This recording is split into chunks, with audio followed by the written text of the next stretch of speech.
Alright guys, welcome back to another video, and today I am going to be talking about the NBA draft from 2013.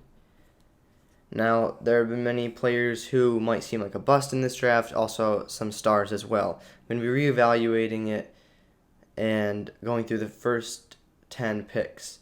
So number 1 was Anthony Bennett, and he was drafted to the Cleveland Cavaliers and ended up starting the season, and by the end of the season, he only averaged 4 points per game. And he never really got too much better than that. His best season was where he averaged 5 a game. So, not a number 1 pick by far. He only played 4 seasons, and that's when you know it's a bust. When a player does not live up to the expectations thrown at him, they're generally called a bust. That may not be that they're a bad player. I mean, in this case, Anthony Bennett seemed like he wasn't that great. But moving on, with Victor Oladipo, the number 2 pick drafted by the Orlando Magic. He played pretty solid basketball for them to start, but he didn't start really becoming the player he is now, or at least the player he was for a while, until he was traded from the Oklahoma City Thunder to the Indiana Pacers in a package with Paul George going to Oklahoma City Thunder. Now, that's where Oladipo really jumped on the books. So he averaged 23 points and 2 steals in his first season with Indiana, and he played 3.5 seasons with them. All 3 seasons, he helped them get to the playoffs. And in his 4th season, he was in the middle of it. He was traded to the Rockets and then traded to Miami, and now puts up 12 a game. But now, with the number 3 pick in Otto Porter Jr., drafted the Wizards, he's bounced around teams, but he hasn't become a star player like Oladipo grew into.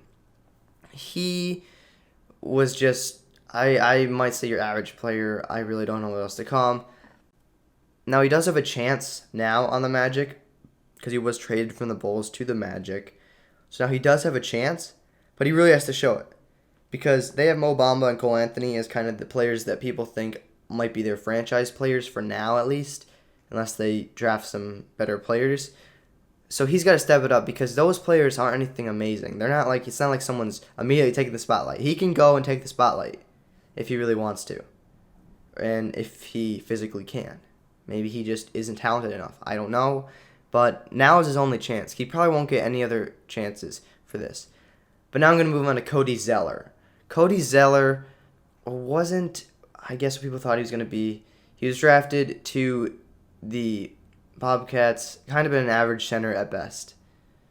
And now moving on to number 5, Alex Len, same thing. He is an average center drafted to the Suns. Not really anything more than an average center throughout his career. Now number 6 with Nerlens Noel, drafted the Pelicans. He's been on a bunch of different teams, but he's a solid backup center. If you need a backup center, any team needs a backup center. I think they should take Nerlens Noel if they don't already have a better backup center, because he can play off the bench and he provides nice energy and rebounding ability. But that's kind of it. For a 6th pick, that's not really what you'd want. They probably should have gone with someone else. But it's over. It's done. Whatever. 7th pick, Ben McLemore. Now, he was another player that was like, okay, he's average. He's just another average player in the NBA. Maybe not even that. I didn't really see too much of him, and he didn't really amount to, I guess, what people thought he was going to amount to. Alright, so next up on the list, at number 8, we got Kentavious Caldwell-Pope. Now, the biggest comparison I can make with him is probably J.R. Smith, because they're both solid shooters. I think Kentavious Caldwell-Pope is a better scorer. Maybe not as good of a shooter as J.R. Smith was, but he's a better scorer in general. He is on the Lakers currently as of me recording this video, and he's been on there for a little while, and he's provided really nice contributions to the Lakers.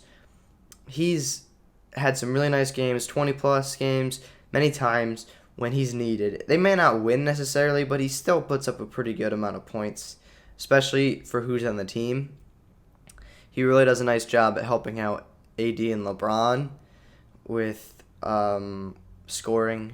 So he's definitely a player that I wouldn't take number 8 if I could change stuff now. I wouldn't take him number 8, but I think he's definitely a first round player, just late first round, not this early. But anyways, let's move on. So there's a lot of similar players right now in this draft. Trey Burke is very similar to Caldwell Pope or McLemore in terms of their play style. And he kind of put up the same amount of numbers as a lot of these players. He's been a nice contribution for a lot of different teams he's been on, and I think any team would be lucky to have him, but he's not a superstar player. He's not a 9th pick worthy player. He's late first round to early second round or even higher. He should not be this early for what he has. But now, I'm going to move on to last, but certainly not least in today's video, CJ McCollum. CJ McCollum is probably one of the most underrated players in the NBA, even still now. I mean, a couple years ago he was, but he's still one of the most underrated players. He's been the right-hand man, the wingman of Damian Lillard.